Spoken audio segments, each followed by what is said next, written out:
Hi everybody, I am Kevin Ferguson, aka the Money Man. I've got Ryan Vrede here with me. Ryan, the person everybody loves to hate. You, I love hate you, but I can't stop reading your stuff. Yeah. So let's talk T20 World Cup cricket. And I got a feeling you're going to give me some bad news about South Africa and why you're not backing them to win this tournament. Yeah, I am, unfortunately. Yeah. Not out of a lack of patriotism. Of course, I mean, I'd love for them to embarrass my opinion on this team.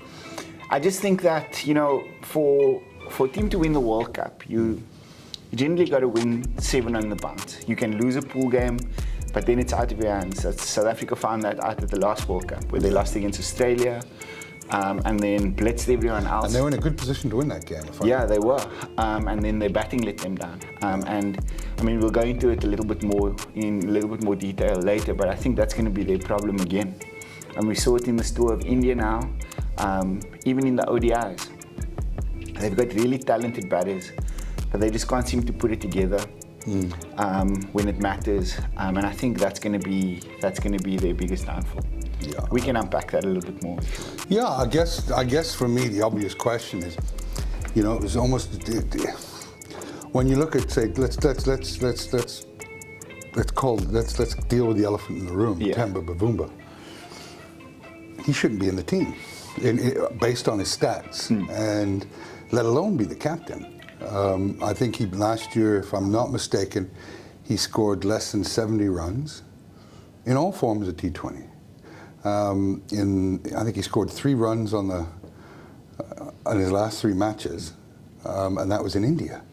Yeah. So sorry, the place that he had to audition, because unfortunately with South Africans, all the businessmen that bought franchises are pretty much Indian. So you go to the place, and that's where you're auditioning for the franchises in South Africa, and he scores 3. Yeah. Who in God's name would pay for that value? Yeah, and they did exactly what I thought they'd do. I was concerned about his comments afterwards as well. Yeah. I felt like it was like entitled. On what basis do you expect a contract in that competition if that was your I mean, there's no historical kind of. I put that on Gen Z. The Gen Z. I don't think let's just blame them. That's not a race issue. That's just a Generation Z issue. He's never been picked up in the IPL, so there's no historical kind of data to support his. Look, I love his confidence to feel disgruntled, but this game is all about it's a business. Yeah, absolutely. And I've backed Temba. I've backed him, and I said it's important for South Africa that he succeeds. But there's no legitimate cricket argument that you can make for him anymore. No. There really isn't. And I wrote on SA Cricket Mag last week that it's an indictment on the selectors that they continue to back him, and it's an indictment on their competency. Well, when you look at how well Reza Hendricks has done, exactly, and for him not to be getting any game time out there now with the warm-ups, it sort of indicates that he's not in the plans. They'd rather stick to a tried and tested, failed Bavuma than give themselves a legitimate chance of winning that tournament and putting Reza Hendricks in. And I didn't grow up. I mean, I grew up in Wales, so we don't have good cricket or anything like that. And then spent time in Canada, so I'm not a cricket expert by any means, but I'm a statistical expert. Right. When you look at the stats, if this was Moneyball, he wouldn't be in a AAA franchise. Completely, and I feel for Reza Hendricks because going into the first India tour in July, his career his international T20 career was in doubt, and also at least the future of his career, and in that particular tour he was excellent. He was excellent. He was South Africa's player of the tournament. Yeah. He was the series player of the tournament. And then to did he score over 180 runs? Yeah, he did. Yeah. At 140 strike rate. Yeah. And to be iced out like he has is pathetic. Is ridiculous. Like it's ridiculous. And again, you can't get away from it being it's just gross incompetence from the selectors. They've put all of the eggs in Temba's basket, so to speak. And they've backed him to the hilt, and you hear the narrative coming out of the team in press conferences. Yeah. Boucher, we back him unreservedly. Even de Villiers Yeah. Yeah. And I'm just like, He is the wrong guy. Let's call a spade a spade. He's the wrong guy. completely. And it's completely a cricket reason. I've spoken out in the past about things that I felt have had a political motivation or criticism of players that have come from a place of bias, racial bias. Yeah. This is not that. This is not that. This is facts. This is just the facts, and it's plain for everyone to see. Yeah. Look, it's dumbfounding, and it does nobody any good. The next generation, this generation, you can't go to a T20 World Cup with a captain averaging 1 and less than, I think, a strike rate in 2022 was 85% and averaging less than 7 runs a game, somewhere around there. Yeah, no, it's like I feel for Temba in many ways because he doesn't select himself, and but the counter argument to that is there needs to be a degree maybe of emotional intelligence that goes like, I'm compromising the team here. Yeah. But that's also hard because, you know, pro players, there's complexities around his contract. Yeah. He's a 3-format player and contracted accordingly. And so what does that mean for his contract if he does that? You know, there's lots of complexities around that. But the selectors have painted themselves into a corner here. They've got to back him for the entire tournament. You can't drop him in the middle of the tournament. But again, if after the first game, and I hope that he, for South Africa's sake, that he proves me wrong. But statistically, it's an unlikelihood. And that's all statistics are, is an indication of probable outcomes. Yeah. And the outcomes probably state that he's not going to perform well at this tournament. And it's different to him and Quinton de Kock, for example. Quinton de Kock averaged, going into that India series, averaged just above 10 for the calendar year. Quinton de Kock, though, to your point, there's a history of success that you can look back on and go, okay, you know, he's in a slump now, but there's a historical reference point for him being a game-changing T20 player. That doesn't exist with Temba. Yeah. There's no reference to look back and go like, okay, he's in a slump, he can come out of this. And everything about his technique, you can see him at the crease, you can see the gears ticking over when he's at the crease. And that's a worrying situation. We speak about the elephant in the room. The other elephant in the room is that Faf du Plessis is available for selection. But they've just completely frozen him out. And if you're wanting to win a World Cup, I don't understand how you don't select your best available players. Yeah. Now, they've made excuses around that. Du Plessis is not available for the franchise, for the domestic franchise competitions, etc., etc. But what are we trying to do here, man? We're trying to win a World Cup and pick your best players. I couldn't agree more. I mean, it boggles the mind. Eh? Yeah. I only hope on the bright side, we're looking at Dave Miller in form for the first time ever, kind of when it comes to T20 cricket. Yeah. I mean, I had a great spell, but that was 10 years ago when he last was of prominence. Yeah. But under Gary Kirsten, he's playing the right role, coming at the right time, and I think his role identification by Kirsten and communication has been a big reason for his improvement. Where do you think he'll be coming in to the team? Fantastic player, and you know, I would think that he's probably arguably the preeminent T20 player in the world at the moment, just based on his IPL form. He was a big part of why the Titans won the IPL, and then continued into his international T20 career. And rightfully, you say, you know, I remember interviewing him in 2010 for SA Cricket magazine. He just blitzed the domestic scene and got an opportunity to come in. I think it was the tour of West Indies. Played well there, but he's never really, Never kicked on, eh? Yeah, sorry? Never kicked on. Never kicked on, immense talent. But somehow this renaissance has just been sparked by something, and I think it is Kirsten. I agree. He needed somebody to have an independent eye looking at his game, helping him tactically in an innings. And I think a part of it also is there needed to be a level of performance that reinforced his talent. So what I mean by that is he needed to be the man in a team. And now you see when he comes to the wicket, he carries that presence. Internationally even, he carries that presence. Yeah. You can see the Indian players when he comes in. He's not as talented as A.B. de Villiers, but he's got a presence like de Villiers had. and that's excellent. So we're talking about Miller. So if you look at that batting lineup, if you've got Reza Hendricks in form, if he starts, Yeah. Reza Hendricks in exceptional form, Aiden Markram is in exceptional form, and then you've got a player like Miller. So that's top, and you've got somebody in the guts of that lineup, and then at the lower middle order. And that's the foundations of a really excellent T20 batting lineup. And then you've got the cock at the top of the order, who's also a game changer. So in theory, South Africa should be competing. Yeah. They've got, I wrote yesterday a piece on SA Cricket, that talent-wise, they compare favorably to anyone in the world. And there's not much difference in the rankings from 1 to 5. Yeah. You know, I think you look at India's first. But India's played more than everyone. Yeah, They've yeah. played 55 games compared to the second place team, England, who's played 45, I think. Yeah. And Pakistan in third Which has makes a played 48. massive difference. Completely. It can't be overlooked. Eh? Completely. So you and I both hope that South Africa come through, but you can't get away from how much Bavuma compromises this team. Yeah.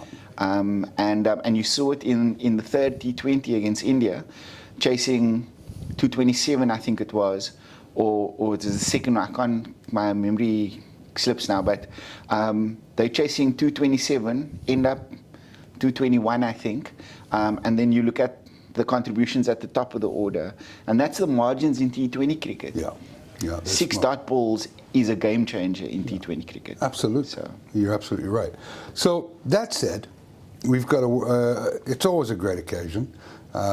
Love watching the T20 format. Who's going to win? I think the 3 teams that you got to look out for are India, Australia, and Pakistan as my outsider. My outsider too. 15 to 2, so 7.5 times your stake. Yeah. Australia are obviously favourites and strong favourites for a reason. They're at home, they know the conditions, and they're rightfully so. But if you're looking for defending value, champs, yeah. So if you're looking for a value bet, you've got to look at something bigger than 28 to 10, which is less than 2 to 1. Right. You know, that's a short price favourite, Australia, and I don't see any value in them. Yeah. And you can always trade out of a good bet. Though, for me, I also like New Zealand because, you know, they've been there at the semi-finals the last 2 World Cups. And, you know, they've got a decent attack in Trent Bolt. And I like their opening batters. Yeah. And they know the conditions there so well. Yeah. You know? My concern with New Zealand is that they've played nobody since the last World Cup. So they played India after last year's World Cup. India is the only top 5 ranked team that they've played. Subsequent to that, they've played Ireland twice, I think. Oh no, Netherlands twice, Ireland once, West Indies. So I just feel like they come into the tournament like really undercooked. Yeah. But you can't deny that they've got some match-defining players in that bowlers and batters. Yeah. I'm a little bit worried about Mitchell. He's injured, but he says he's going to play anyway. And obviously Conway is a big player for them. Yeah. Kane Williamson's a big player for them. They've got big players. Yeah. I'm worried about how prepared they are coming into this World Cup. Will India win this tournament? I think they will. I think they're the most balanced side. You know, up front, if it's swinging, they've got players to exploit that. If the pitch is a little bit slow, they've got the spinners that can dominate the middle overs. And their batting lineup is exceptional. Yeah. Virat Kohli is coming into a little bit of form just before the tournament. They got Sharma, they got Yadav, who's the best T20 player in the world at the moment. And I just think that from a balance perspective, they're the best team in the tournament. And you know, they've played so much T20 cricket and in so many different conditions that it's really going to benefit them coming into this tournament. Yeah. And so I think if you're looking for a safe bet, India is that. But like we said earlier on, Pakistan, you know, they had a good run at the last World Cup, and they've been inconsistent in between tournaments, but they've got a lot of talent in that side. And you never know with that team, they can just put it together. They feel a lot like the West Indies were maybe 15 years ago, where they can just put it together and everything clicks and they win a major tournament. Yeah. And that's what Pakistan feels like at the moment. Yeah, I like the 15-2 on offer. Yeah. I love Babar Azam. Yeah, Baba Azam, yeah. And I love him at 8-1 to win to be the top batter. Yeah.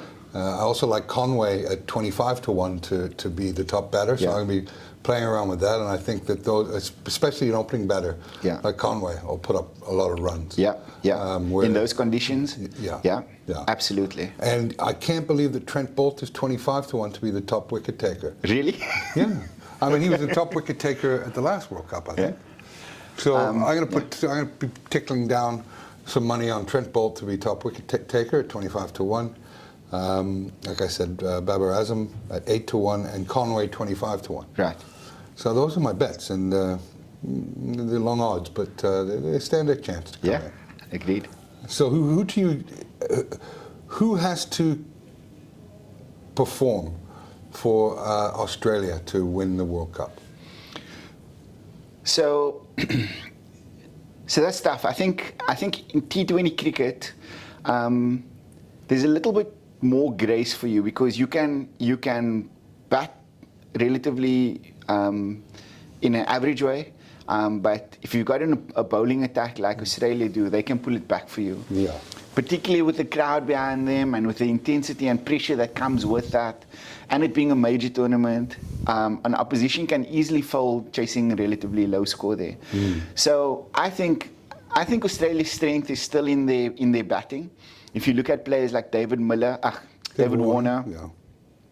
Mitch Marsh, who was excellent at the last tournament. They've got, why is his name escaping me now? Steve Smith. Steve Smith, yeah. Sorry. And Tim David, who's a really fantastic T20 player. So they've got the mix there, and obviously Glenn Maxwell comes into the tournament a little bit off form. But players like that, like we were speaking about earlier on, there's a historical reference for high levels of performance under massive amounts of pressure. Yeah. Glenn Maxwell is a player like that. Yeah. So I think those 5 players, if they bat well for Australia, they can completely bat teams out of the game. They've got Aaron Finch as well. And they have a very competitive T20 league as well. They do. And critically, this is a defining characteristic of all good T20 sides. They've got a world-class spinner. So Zampa is their main guy there. And if you just look at it, you go, okay, if Zampa's 4 goes at 7 per over. If his 4 overs go at 7 per over, they've got a bowling lineup that can really choke you for the other 16. And so if you break it down into sort of chunks like that, you see why Australia is such a big threat. It's the same with India, but in India's case, they've got maybe 3 bowlers that can go at 7 or 8 per over, which puts the batting side under massive pressure. Yeah. And that's why I think they've got a slight edge. But I think Australia can bat teams out of this tournament, and if those 5 batters fire, it's going to be hard for any bowling attack to. How do Asian teams usually fare in Australia? So it's changed a little bit with the amount of cricket that India play, for example. India play in so many different conditions around the world now because they basically run cricket. They decide the schedule. So they've played in England. In the last 18 months, they've played in England, they've played in Pakistan, they've played in Australia. So what happened in the past was that you came into a World Cup with conditions that are relatively unfamiliar, right? You've been playing on subcontinent tracks and heavily suited to the home team. Exactly, but they've adapted their skill set so much now as a result of the of scheduling that favors them in the context that we speak. And certainly developed their talent pool to pick from. Completely, that this conversation has evolved. You don't go, India aren't a shout at Australia World Cup, because that's not the case at all. The conditions aren't foreign to them. The batters have such adaptability in tactical approach now, and in their scoring areas on wickets that may be a little bit harder and bouncier, and where the ball is going around a little bit more, that doesn't really factor anymore. Pakistan the same. Yeah. Rizwan, Baba Azam, those guys score runs all around the world now. And it's because, I think partly because of their involvement in the T20 leagues around the world. So they get recruited to the CPL, the BBL, or the Big Bash. The English domestic competition. And then of course the IPL. But yeah, the subcontinent teams will be a factor no matter what. I'm talking about India, Pakistan, teams like, Afghanistan, Bangladesh, Sri Lanka, not so much, because again, they don't get that exposure. Yeah, no, So, they'll definitely come in undercooked. Hey Ryan, it's always nice to talk to you, man. You know, absolute pleasure. And it should be enjoyable to watch. Let's hope that the Proteas prove us wrong, but I'm not betting any money on it. Cheers, bud. Thanks.